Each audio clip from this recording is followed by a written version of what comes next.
Bonjour et bienvenue sur votre chaîne Espoir TV, car le meilleur reste à venir. Aujourd'hui, c'est votre émission Cœur d'adorateur et j'ai le plaisir aujourd'hui de recevoir le frère Eli Mukongole. Bonjour frère Eli. Bonjour. Je vous laisse la place. Tu m'as trouvé par ton amour. Tu m'as rempli de ton esprit, Seigneur, qui pouvait me regarder comme tu l'as fait.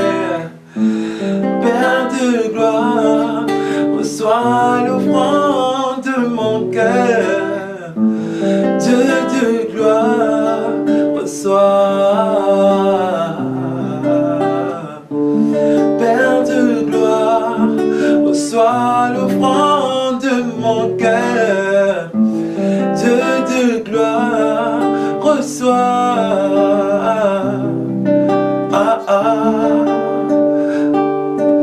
Reçois.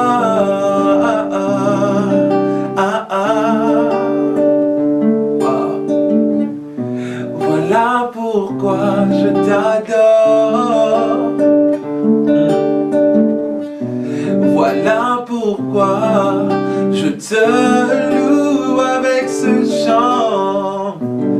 Car tu m'as créé à ton image, ta ressemblance.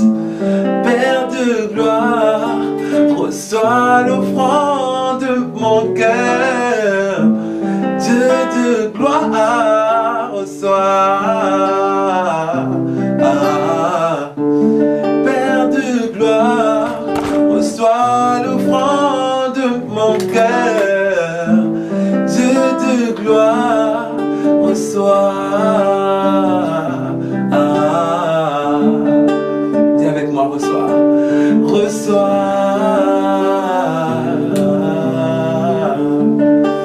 Reçois, Seigneur, reçois.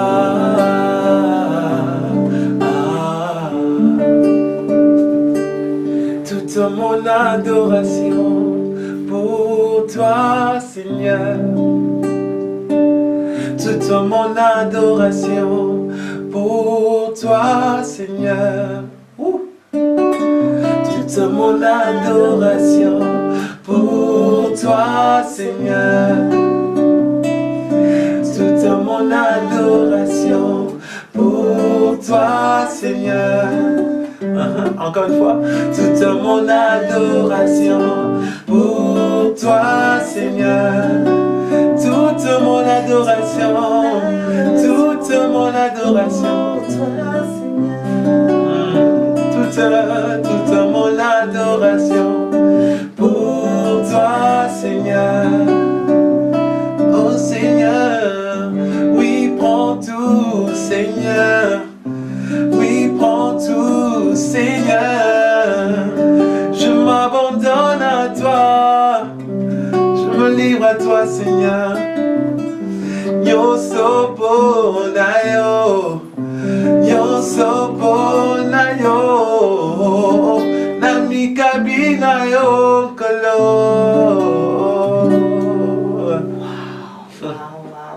Bienvenue frère Eli. Merci. En tout cas, merci pour ce moment, cette entrée en matière, ce temps de praise and worship. Yeah, amen. Alors, si on devait vous demander en quelques mots de dire qui est le frère Eli Mukongole, qu'est-ce que vous pourriez nous dire? Ok, je salue encore tous ceux qui nous suivent en cet instant. Donc, moi c'est le frère Eli, comme on m'a si bien présenté. En tout cas, merci pour l'accueil. Le frère Eli, ok. Voilà, donc le frère Eli. Il faut déjà savoir que je suis né dans une grande famille. On est une grande famille. On était à 13, mais bon, il y a 2 qui nous ont précédés dans la gloire du Père. On bénit le Seigneur. Je suis cadet de ma famille. Cadet. Je suis cadet. Le 13e. Oui. Waouh. Je suis cadet et jumeau. Je salue ma jumelle où elle est en ce moment à Kinshasa. Donc Félie, je t'aime beaucoup. Donc voilà, ça c'est par rapport à ma famille, mes origines, c'est ça. Mais sinon, C'est un adorateur. Ouais. C'est un adorateur. On va comprendre d'ailleurs au fur et à mesure de cette émission pourquoi et comment vous êtes adorateur. Donc 13e de la famille. Oui. Est-ce que quand on est 13e de la famille, on se sent comment quand on est 13e de la famille? J'ouvre une petite parenthèse. Ben, je ne sais pas si on va dire c'est pas facile, mais oui, tu as l'influence de tous les aînés. Hein, voilà. Tu as l'influence de tous les caractères sur toi, voilà, parce que quand tu es dans une grande famille comme ça, 11 personnes, ça fait 11 caractères différents. Donc souvent c'est pas facile, mais je peux vous assurer que Dieu m'a fait grâce de naître dans une très bonne famille. On a grandi dans le Seigneur, et le Seigneur n'a fait que nous aiguiser, on a suivi les voies que nos parents nous ont apprises. Donc jusqu'à aujourd'hui, moi je ne peux que féliciter, témoigner de la grâce que j'ai eu d'avoir mes grands frères, et en tout cas c'est bien, c'est bien. Alors ça commence comment cette expérience avec le Seigneur? Ça commence à quel âge et puis qu'est-ce qui se passe? Ok, ben, comme j'ai dit, hein, je suis né dans une famille chrétienne. Chrétienne. Mais donc, vous voyez, l'instruction, ouais, éducation chrétienne. Éducation chrétienne, je revois encore maman qui allez, on va aller à l'église, ok. Donc mon tout père, jeune, tout jeune tout déjà. jeune, exactement, Okay. parce que quand je suis, ben, on est né, on a grandi dans cette culture, dans cette vie, et papa a été ordonné, mon père, hein, qui est décédé, donc il est décédé pasteur, et tout jeune déjà, on nous apprenait à aller à l'église, donc voilà, à lire la Bible. À la maison, on avait des cultes familiaux, voilà. On avait des cultes familiaux à la maison.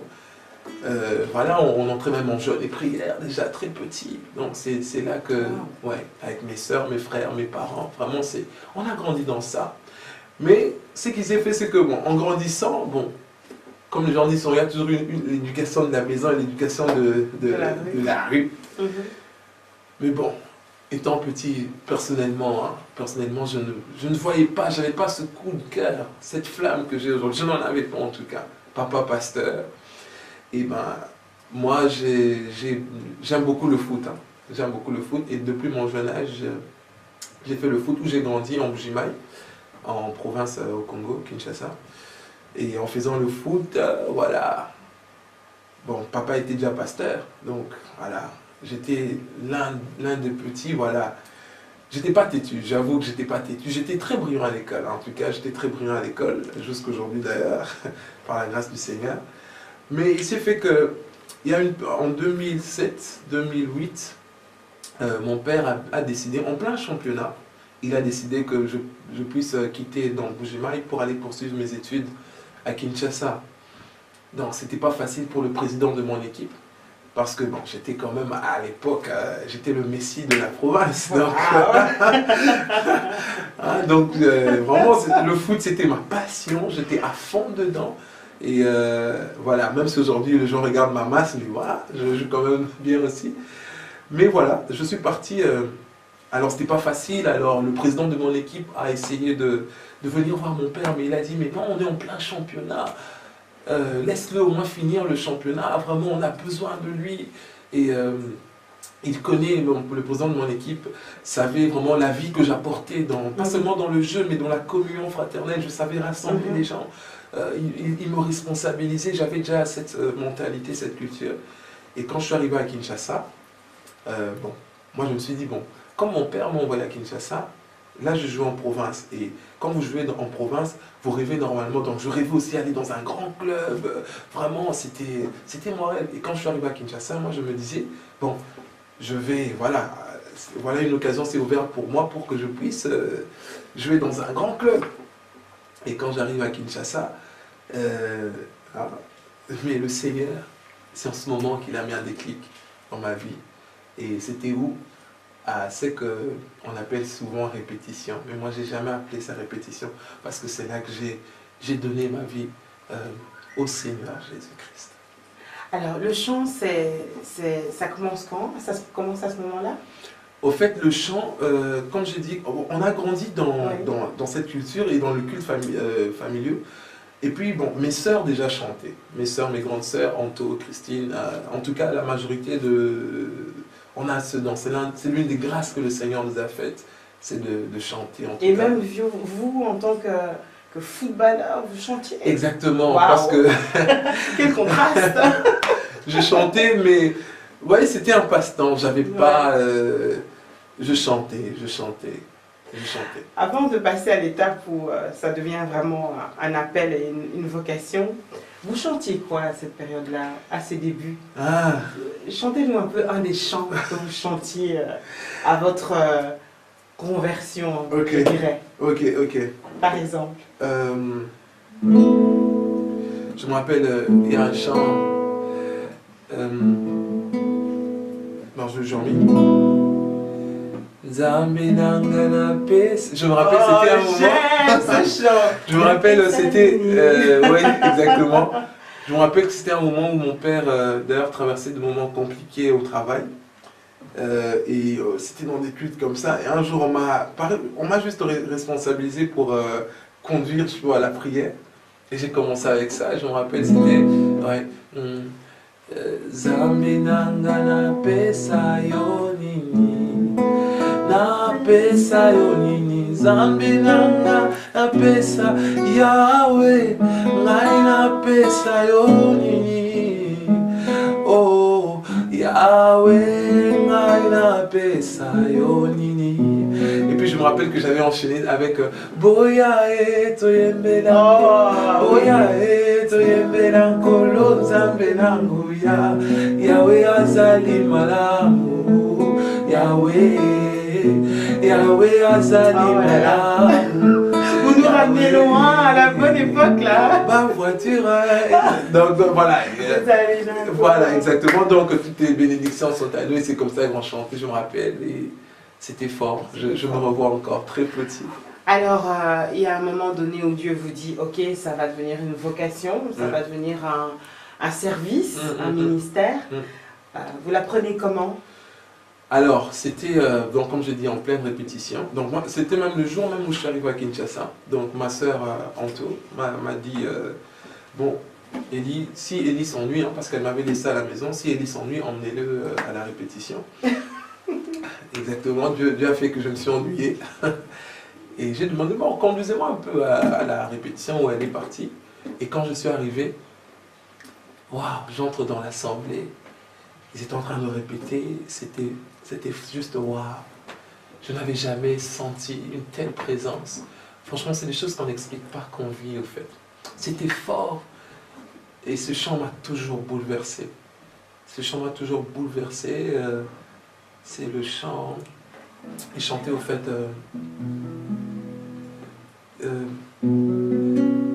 Dans le silence de ta majesté, dans la splendeur de ta sainteté, dans la partie Père, je désire être près de toi et te donner ma vie. Je viens simplement t'adorer. Oh mon Dieu, je lève mes mains vers toi pour te donner ma vie. J'ai besoin de ta voix. Ça, c'était à la répétition et j'ai dit waouh, c'était fort. Ça m'a touché et je lui ai rien dit. On est rentré, je les ai observés comme ils répétaient. Mais moi, je savais ce qui s'était passé. Et c'est comme si j'avais hâte directement de tout abandonner pour servir le Seigneur. Et vous savez, quand je vous dis que j'aimais le foot, c'était... Non, mais il n'y avait rien qui pouvait je ne voyais pas quelque chose de si fort qui pouvait faire que je puisse laisser ma passion pour le foot, au fait. Et c'est ça qui s'est passé donc le dimanche d'après. Donc je ne lui ai rien dit. Donc le dimanche d'après, pendant le moment d'adoration, donc ils ont entonné le même chant. Pendant ce moment, je me rappelle m'être levé avec les mains. Donc je me suis levé de ma chaise. J'ai levé les mains. Je me rappelle même j'avais pleuré. Je pleurais. Et c'est là même que j'avais expérimenté mon premier miracle.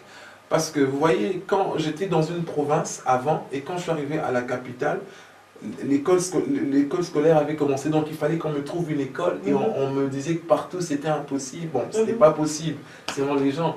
Mais dans l'adoration, c'est là où tu... donc je crois qu'on va en parler, voilà, les bénéfices d'adorer, les trucs dont... Mais parlez-en, sentez-vous libre. Ok, voilà, donc c'était dans l'adoration comme ça que j'ai reçu la conviction que j'allais vraiment avoir cette inscription. Vous avez quel âge à ce moment-là, sans indiscrétion? J'avais 17 ans. Waouh! J'avais 17 ans. 17 ans, c'est l'âge où on est un vrai ado, où on pense à un moment donné aux filles, on pense à soi, aux amis, enfin à la vie. À la vie, c'est l'ado. Comment on fait quand on a un appel aussi fort à 17 ans et qu'on se dit que tout ça, et même la passion du Faust, il faut laisser tout ça? Exactement. Comment ça se passe? C'est vraiment pas facile. Pourquoi? Parce qu'à chaque fois, tu es toujours différent des autres. Voilà, les autres veulent faire ça. Toi, tu es toujours celui qui présente autre valeur. Mais j'avoue que c'est pas facile. Mais quand c'est une relation, quand tu sais bénéficier de cette relation avec le Seigneur, je crois que, peu importe, c'est comme l'apôtre Paul disait, hein, tout ce qui était important pour moi, je commence à le voir comme de la boue. Donc moi j'ai eu la grâce de vraiment d'expérimenter ça en tout cas. Oui, on sortait aussi avec les amis, mais voilà, j'avais eu vraiment la grâce du Seigneur de vraiment me tenir toujours devant lui, de vraiment tout ce qui était... tout ce qui pouvait me dérouter, voilà, tout ce qui pouvait me dérouter de cette passion pour Jésus que j'avais, n'avait aucune importance pour moi. Alors, Espoir TV, c'est la chaîne de l'espoir où on essaie d'apporter un peu d'espoir aux gens. En quelques mots, il y a sûrement des jeunes qui nous regardent et qui sont peut-être dans cette période-là où ils doivent faire des choix par rapport à la passion pour Christ, mais contre les passions de ce monde. Vous êtes passé par là, vous savez, vous l'avez vécu. Qu'est-ce que vous aimeriez leur dire pour leur donner l'espoir par rapport à ça? Alors, je veux parler aux jeunes qui m'entendent, comme on l'a si bien dit.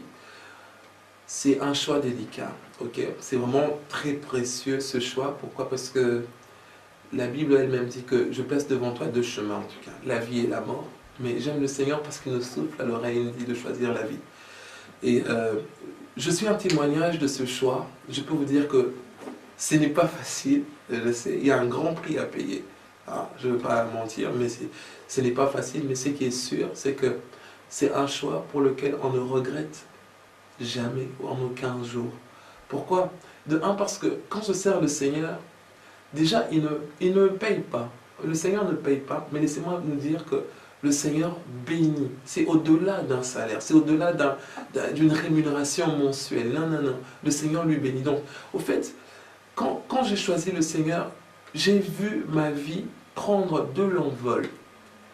J'ai accepté de perdre toutes les passions de la jeunesse qui nous déroute des fois, qui gâche des fois même notre destinée. Je me suis juste accroché au Seigneur. Donc toi qui traverses en ce moment cette situation, plusieurs questions te traversent dans la tête, je veux vraiment t'exhorter au travers de cette émission, cet outil, vraiment cette chaîne. Garde espoir dans ce choix que tu fais. Parce que ça ne sera pas, c'est vrai, facile, mais le Seigneur est avec toi. Il est capable de te donner cette force. S'il l'a fait avec moi, c'est qu'il peut aussi le faire avec toi. Merci, frère Élie. Alors, l'adoration. Votre définition de l'adoration, si je vous demandais de définir avec vos mots, l'adoration, vous direz quoi? Waouh, franchement, cette question, je crois que c'est l'une des questions difficiles sur l'émission. Moi, je pense que ça commencerait par, d'après ce que vous avez dit, je sais que ça pourrait être passion, un feu, une passion. Au fait, très simplement, communément, des fois on le dit souvent, l'adoration, c'est le fait de dire ce que Dieu est. Très simplement, c'est ce que je peux dire. Mais par contre, moi, je rajoute toujours une touche, parce qu'on ne peut pas... Ce n'est pas seulement le fait aussi de dire ce que Dieu est, mais moi j'aime aussi rajouter que l'adoration, c'est un mandat que le Seigneur nous a donné. Pourquoi je dis ça? Ça peut peut-être étonner quelqu'un, ça peut peut-être étonner quelqu'un, mais non seulement que l'adoration c'est le fait de dire ce que Dieu est, mais c'est aussi un mandat. Pourquoi? Parce que vous voyez dans la Bible, dans Matthieu 28, il est écrit que allez et faites de toutes les nations des disciples. Ok? Donc des disciples. Or, le mot disciple, c'est-à-dire des personnes qui sont juste sous une discipline, voilà, sous une discipline. Et vous voyez, l'adoration, c'est le mandat que le Seigneur nous donne pour aller faire de ces personnes des disciples. C'est-à-dire, c'est le mandat qu'on reçoit, nous, pour aller faire fléchir les genoux, pas pour avoir la gloire pour nous, mais pour le Seigneur, en fait. Donc ça, c'est l'un des mandats que le Seigneur donne, c'est l'un des outils précieux que le Seigneur nous donne. C'est-à-dire, au travers de ce moment, par exemple, le moment où je me mets sur ma guitare, si tu me suis en ce moment, le Seigneur te saisit, tu te prosternes, tu te mets sous la discipline, en fait. Donc pour moi aussi, j'aime toujours ajouter cet angle des choses où je dis que l'adoration, c'est aussi l'un des mandats que le Seigneur nous a donné. C'est-à-dire, quand je peux venir en un endroit, je commence à adorer, la gloire du Seigneur descend, tout le monde se met sous la discipline. Et j'ai fait des disciples, donc la mission qui nous a été donnée dans Matthieu. Ça serait votre verset. Je vous ai demandé de choisir un verset qui représenterait, enfin en tout cas pour vous, l'adoration, ou en tout cas qui vous inspire par rapport à l'adoration. Ça serait celui-là, votre verset, celui de Matthieu? Non, par contre non, mais je donnerai... C'est lequel? Au fait, c'est dans Marc 11. Hein, dans Marc 11, au fait, vous verrez, on parle là d'une histoire d'un anon, hein, d'un anon qui était attaché. Au fait, Jésus veut faire son entrée dans Jérusalem, et il dit aux disciples, ils arrivent, il dit aux disciples, au fait, le village qui est en face de vous, allez et vous allez voir un anon sur lequel personne n'est encore monté. Sur lequel personne n'est encore monté. Et si on vous demande qui a besoin de lui, dites-lui, le Seigneur en a besoin. Quelqu'un dira, mais pourquoi il n'a pas pris Jean 4, 23? Pourquoi il n'a pas... Mais moi, c'est dans l'esprit. exactement. Moi, c'est mon verset. Pourquoi je m'appuie sur ça? Parce que c'est l'un des versets pour moi qui caractérise un peu toute chose. Et vous allez voir, c'est un animal qui va nous enseigner beaucoup de choses. Qui va nous enseigner pourquoi? Parce que déjà, l'adoration vient du mot proskuneo, donc c'est-à-dire c'est prosterner. Hein, prosterner. Prosterner, c'est-à-dire fléchir les genoux face contre terre. Et vous allez voir que c'était un anon. Or, un anon, c'est un animal qui a 4 pattes. Donc, c'est l'image de la prosternation. C'est l'image de quelqu'un qui est à genoux en train de... Parce que dites-vous que Jésus dit que personne n'est encore monté sur la personne. Sur l'anneau. Donc, c'est un anon qui attend, il espère. Au fait, ce passage, quand on le lit bien, vous allez vous rendre compte, quand vous faites l'étude, vous étudiez sur cet anon, Jésus dit que personne n'est encore monté sur cet anon. C'est-à-dire que, normalement, l'anon était fait pour que... il est créé pour qu'on monte sur lui. Donc, c'est un moyen, à l'époque, seulement, c'était un moyen de déplacement. Et lorsqu'on crée quelque chose, la chose a besoin d'être utilisée. Mais vous voyez que tout ce temps, l'anon n'était pas encore utilisé. Mais qu'est-ce qu'il a fait? Il a continué à espérer, en fait. C'est l'image. Ce passage résume toutes les habitudes d'un adorateur. Un adorateur est un homme de foi. Vous allez voir ça chez Abraham. Par exemple, il veut sacrifier Isaac, mais il dit, ok, bon, j'oublie un peu tout ça, je me tourne vers le Seigneur, on monte d'abord à adorer, je veux d'abord m'occuper de l'adoration, vous voyez, mais il savait que, quoi qu'il fasse, qu'il tue Isaac ou pas, il savait qu'Isaac allait revenir parce qu'il avait reçu une promesse du Seigneur. Or, la Bible dit que l'anon attendait, donc personne n'était encore monté, c'est-à-dire, l'anon savait que, enfin, maintenant parlant, l'anon sait que je suis créé pour qu'on monte sur moi, et jusque-là, même si on n'est pas encore monté sur moi, je sais qu'un jour, quelqu'un montera sur moi. Ça, c'est la première. Donc, vous voyez, et la deuxième caractéristique, l'anon à 4 pattes, c'est l'image de la prosternation.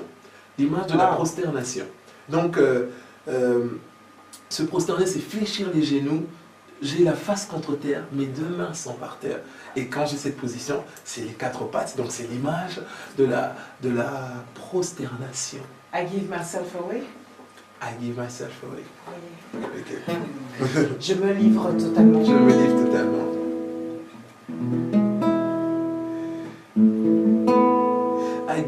myself away. Oh God, I give myself away so you can use me.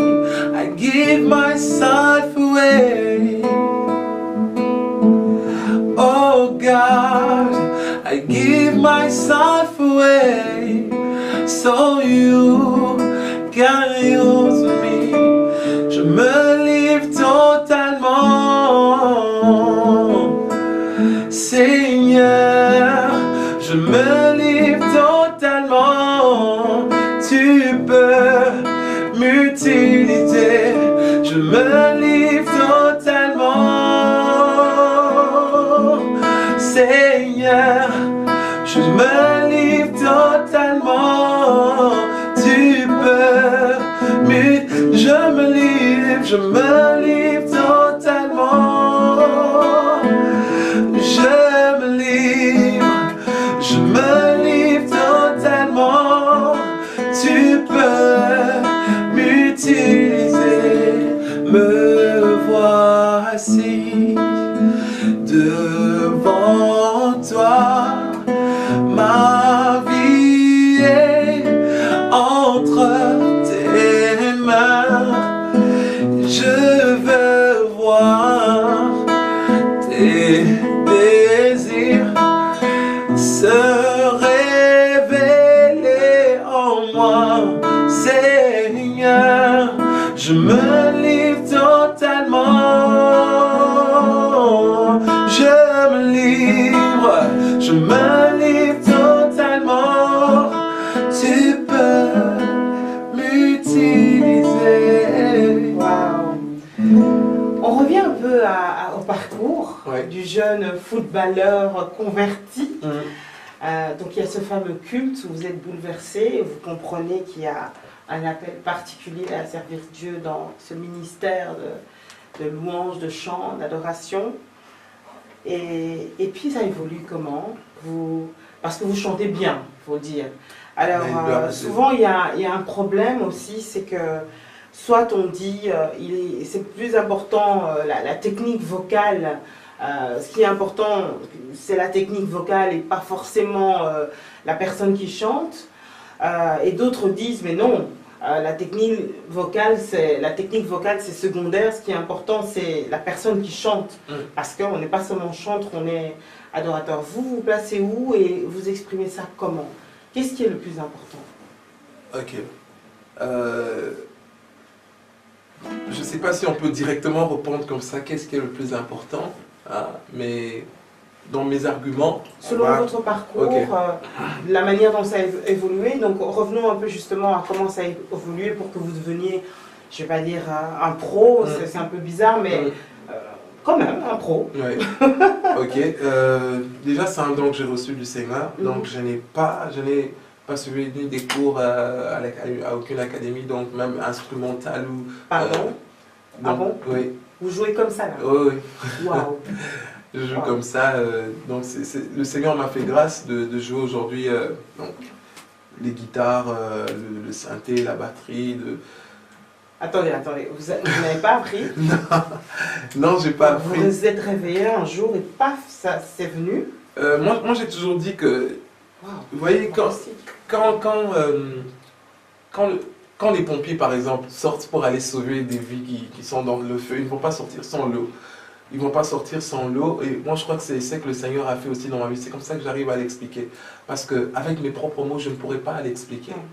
J'étais footballeur, j'ai grandi dans la musique, dans les chants de la maison, mais je n'avais pas un prof de musique ou quoi pour me montrer, non. Mais c'est quand j'ai vraiment commencé à servir le Seigneur, c'est allé tellement vite, hein, c'est allé tellement vite.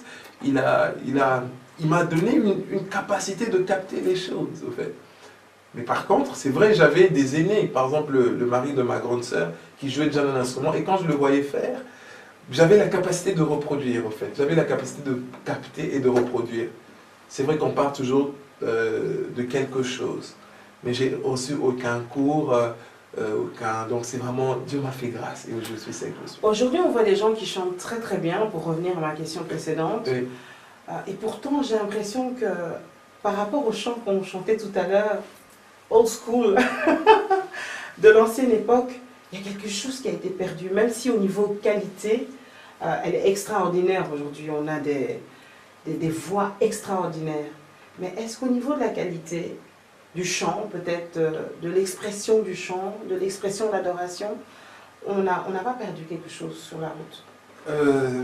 Moi, pour arriver à expliquer cette question, je vais être vrai aussi. C'est vrai qu'en ce moment, ici, il y a certaines qualités qu'on a perdues, mais bien qu'elles sont toujours là, il faut aussi le reconnaître.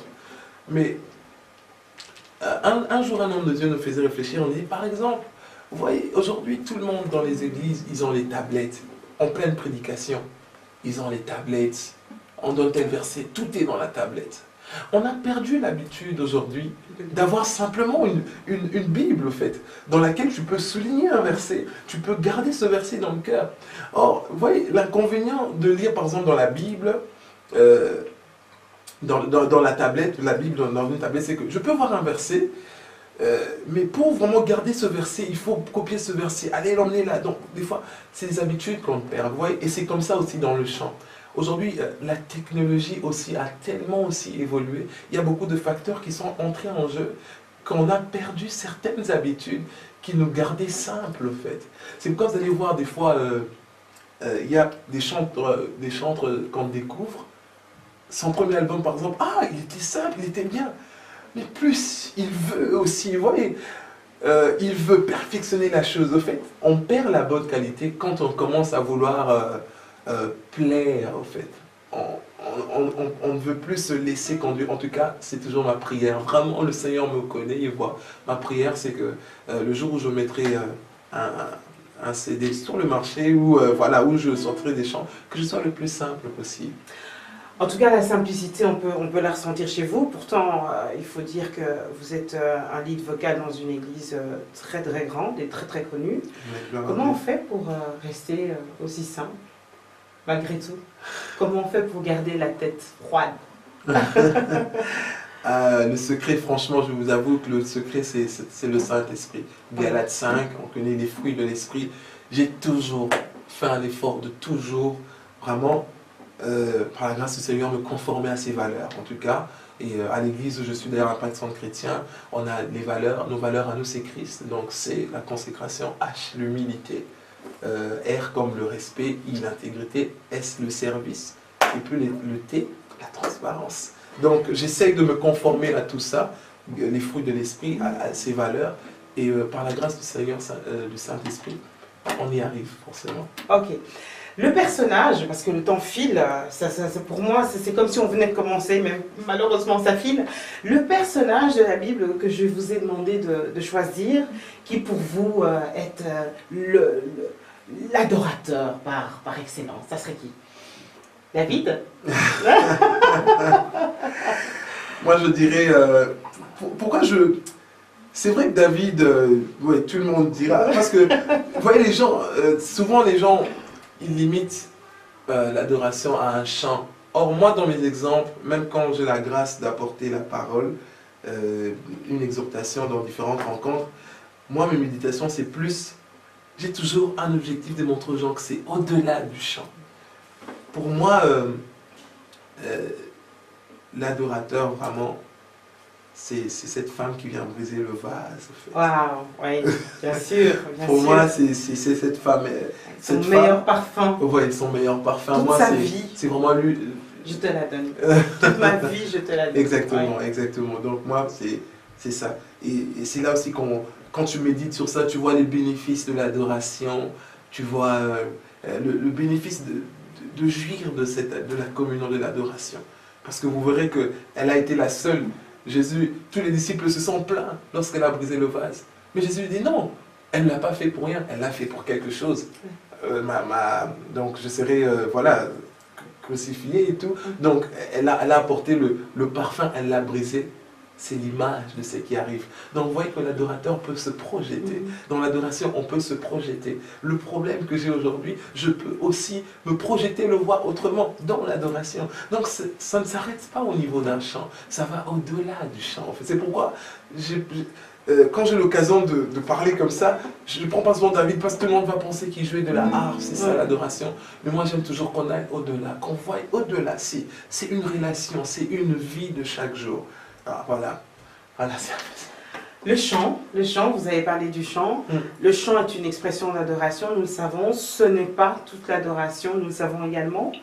Quel est le chant qui pour vous exprime le plus l'adoration? En fait, votre chant, un de vos chants préférés, je dirais.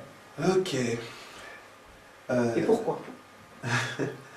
Bon, ça ne sera pas vraiment facile de répondre à cette question parce que déjà j'écoute beaucoup des chants, j'en écoute beaucoup et moi-même aussi, à tout moment j'en reçois par la grâce du Seigneur. Alors je vais vous aider. Quel est le chant qui ces derniers temps vous a le plus fait du bien, ou vous a fortifié, ou vous a encouragé, ou vous a marqué? C'est le chant d'un grand frère que je salue d'ailleurs, Samuel Joseph, au Canada. Et c'est...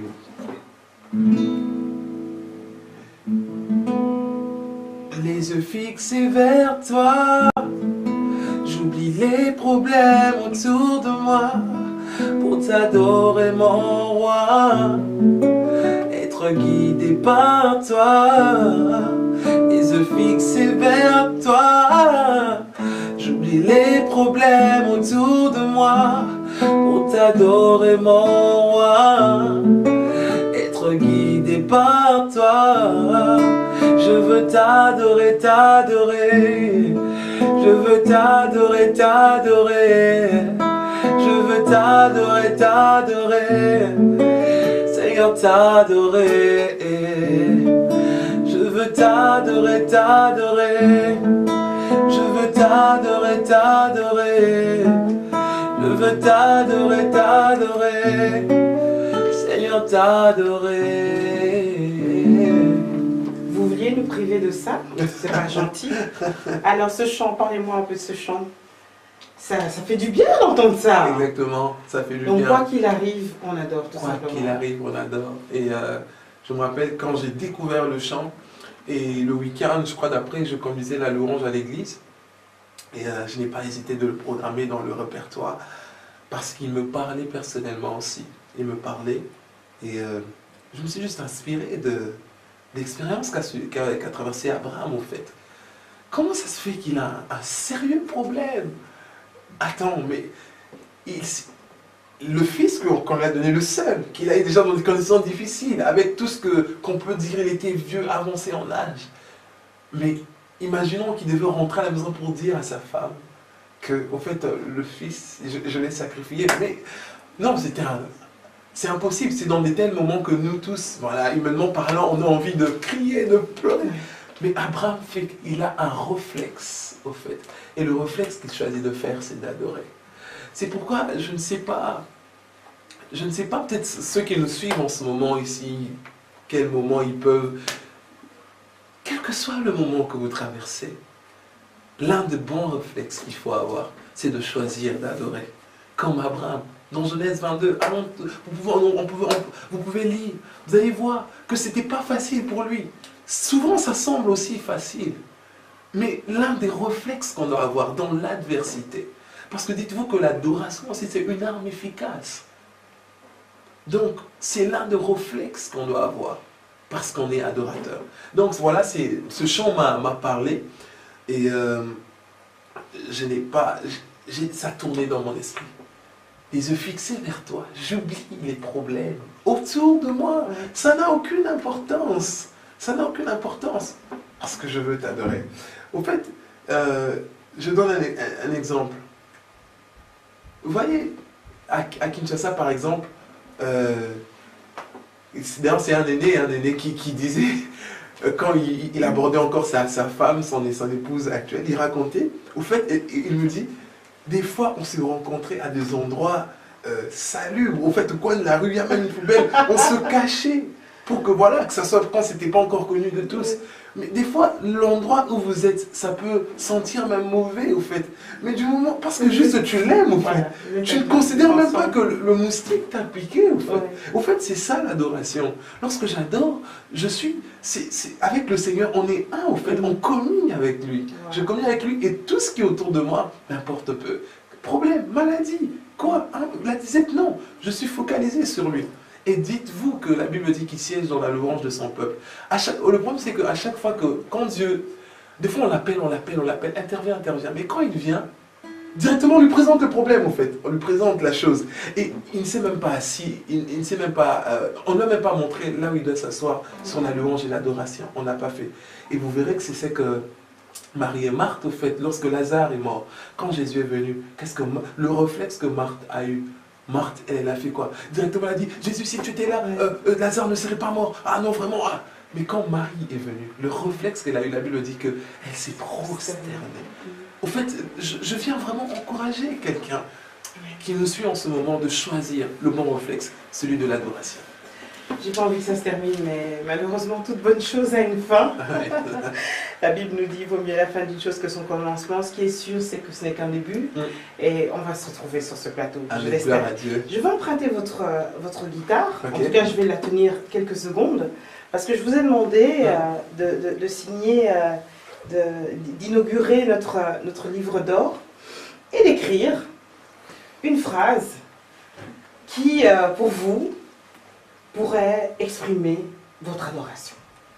Ok. Wow.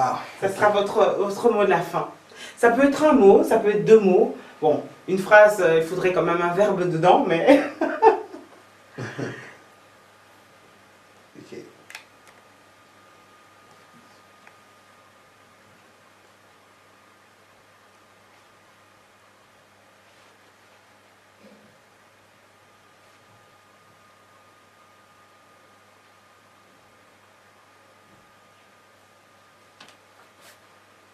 C'est quoi?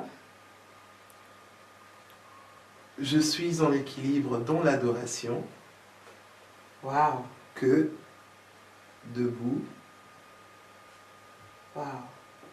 En train de me plaindre. Waouh. C'est de vous? Exactement. C'est de vous? C'est de moi. Waouh. Waouh. Je vous rends votre guitare. Comme ça, vous vous préparez pour la fin. Je suis en équilibre dans l'adoration que debout en train de me plaindre. Exactement. Parce que, comme j'ai dit, le passage qui m'a toujours le plus bouleversé quand on doit parler de l'adoration, c'est le passage de l'anneau, en fait, qui est attaché. Vous voyez, les chaises sur lesquelles on est assis, parce qu'elles sont en équilibre, et généralement les chaises en 4 pieds, au fait. Donc l'équilibre réside du fait qu'on a plus d'appui, au fait. Or, lorsque je suis dans l'adoration, dans la prosternation, c'est-à-dire, je suis à genoux, les 2 mains par terre, la face contre terre, je suis plus en équilibre que être debout en train de me plaindre, au fait. Ouais. Au fait, quand tu es debout, tu n'as que 2 appuis en train de te plaindre. Tu te plains, tu parles de ton problème à tout le monde. C'est pourquoi j'exhorte encore une fois, le bon réflexe d'avoir, c'est de rester dans l'adoration, dans le calme. Lorsque tu es debout en train de courir gauche-droite pour parler de ton problème, tu verras qu'il est grand. Mais lorsque tu trouves l'équilibre dans l'adoration, c'est-à-dire lorsque tu jouis de tes 4 appuis, dans la prosternation, tu es plus en équilibre que lorsque tu es debout en train de te plaindre. Valérie, merci énormément. C'est un moment extraordinaire, je pense qu'on vient de passer. Je crois que le public de nos téléspectateurs d'Espoir TV seront d'accord avec nous. C'est vraiment le meilleur avenir avec vous, tout ce que vous nous avez dit. Je vous demanderai après de dater et de signer parce qu'il y a un droit d'auteur là.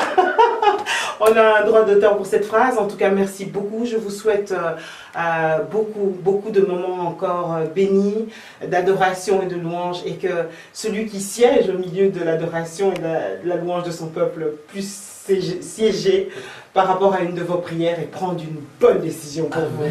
On va terminer dans le chant. Je remercie bien sûr nos techniciens qui font un travail extraordinaire. Merci à vous, public d'Espoir TV, qui êtes de plus en plus nombreux à nous suivre. C'était votre émission, Cœur d'adorateur. Je vous retrouve très bientôt. En attendant, n'oublions pas que Jésus doit rester notre priorité. Bye bye.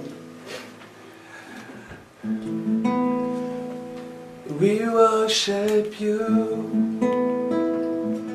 We worship you. Father, we worship you. We worship you. We worship you. We worship you. Father, we worship you. We worship you. Nous t'adorons. Nous t'adorons. Père, nous t'adorons. Nous t'adorons. We worship you. We worship you. Father, we worship you. We worship you. Oh Lord, I worship you. Oh Lord, I lift your name. Oh Lord, I bow my knees. Father, we worship you. We worship you. Que Dieu nous bénisse. N'oubliez pas, le bon réflexe, c'est de trouver l'équilibre dans l'adoration au lieu de rester debout en train de se plaindre. Que Dieu nous bénisse.